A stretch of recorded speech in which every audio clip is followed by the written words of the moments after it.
چینو عرب ہمارا ہندو۔ حضرت مولانا حسین احمد مدنی رحمت اللہ علیہ کی تصنیف پر مبنی برطانوی سامراج نے ہمیں کیسے لوٹا۔ سینوں میں ہے ہماری آسان نہیں مٹانا، نام و نشان ہمارا آسان نہیں مٹانا، نام و نشان ہمارا۔ موجودہ پاکستان، بھارت اور ارد گرد کے علاقے انتہائی پسماندہ تھے۔ تنگ نظری اس خطے کی پہچان تھی۔ عوام باہم دست و گریبان تھے۔ انگریز اس خطے کو تاریکیوں سے روشنی میں لائے۔ انہوں نے یہاں نت نئے کارخانے لگائے، صنعت و تجارت کو فروغ دیا، عوام کی سوچوں کو وسعت دی اور یوں اس خطے کی تقدیر بدلی۔ کیا یہ دعویٰ حقیقت پر مبنی ہے؟ اس خطے کے عظیم عالم دین اور درویش حضرت مولانا سید حسین احمد مدنی رحمت اللہ علیہ نے اس پروپیگنڈے کا پردہ چاک کیا اور دنیا کو حقائق سے آگاہ کیا۔ دیوبند ایک مینارہ نور ہے جس کی کرنوں سے منور ہونے والوں میں حضرت مولانا سید حسین احمد مدنی رحمت اللہ علیہ بھی تھے۔ آپ شیخ الہند حضرت مولانا محمود حسن رحمت اللہ علیہ کے شاگرد خاص تھے۔ ترکی کے مسلمانوں کے لیے حق کی آواز بلند کرنے پر انہیں شیخ الہند رحمت اللہ علیہ کے ہمراہ مالٹا میں قید کیا گیا۔ انہوں نے فرنگی اقتدار سے عدم تعاون کے لیے فتویٰ جاری کیا جس میں مختلف مکاتب فکر کے 500 علماء کرام نے دستخط کیے۔ آپ کراچی جیل میں قید رہے۔ آپ پر بغاوت کا مقدمہ بھی چلا۔ آپ نے 79 برس کی عمر میں 5 دسمبر 1957 کو وفات پائی۔ آپ نے 18 سال تک مسجد نبوی میں درس حدیث دیا اور ایک بہت بڑا علمی و تحقیقی سرمایہ یادگار چھوڑا۔ نقش حیات آپ کی خود نوشت سوانح ہے۔ یہ 3 حصوں پر مشتمل ہے۔ پہلے حصے میں ان کے خاندانی اور ذاتی حالات قلم بند ہیں۔ دوسرا حصہ ہندوستان میں برطانوی سامراج کی لوٹ کھسوٹ اور ان کے جبر پر مشتمل ہے۔ تیسرا حصہ بر صغیر پاک و ہند کے علماء کرام کی خدمات، آزادی کے لیے ان کی جد و جہد اور ان کے مجاہدانہ کردار کے موضوع پر مشتمل ہے۔ مولانا حسین احمد مدنی رحمت اللہ علیہ کی سوانح نقش حیات کے دوسرے حصے کو مختلف اضافوں کے بعد برطانوی سامراج نے ہمیں کیسے لوٹا کے عنوان سے شائع کیا گیا ہے۔ اس کا پہلا باب ہے انگریزوں کی آمد سے پہلے کا خوشحال ہندوستان۔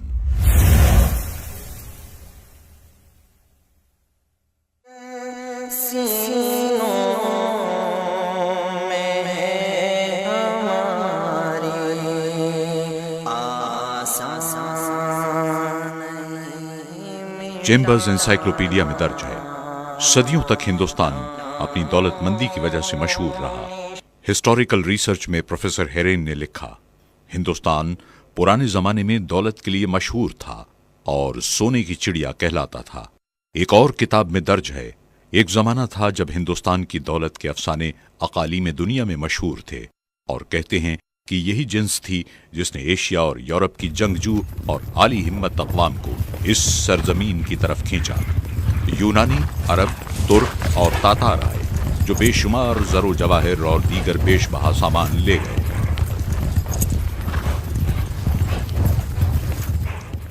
اکبر اعظم نے ہندوستان کو اپنا گھر قرار دیا اور پھر ہندوستان کی دولت ہندوستان ہی میں رہی۔ 1773 میں تقریباً 1000 اقسام کے سکے کم و بیش تمام ملک میں جا بجا رائج تھے۔ طلائی مہریں یعنی اشرفیاں 139 اقسام، طلائی ہن جو پگوڑا بھی کہلاتے تھے 61 اقسام، نقرئی روپے 556 اقسام کے تھے۔ شہنشاہ اکبر کے زمانے میں سونے کے سکے مہر شاہی 102 تولے سونا، آج کل کے حساب سے 1 کلو گرام سے زائد۔ دوسری اشرفی 90 تولے سونا، تیسری اشرفی 50 تولے سونا، چوتھی اشرفی 25 تولے سونا، پانچویں اشرفی 20 تولے سونا، چھٹی اشرفی 3 تولے سونا،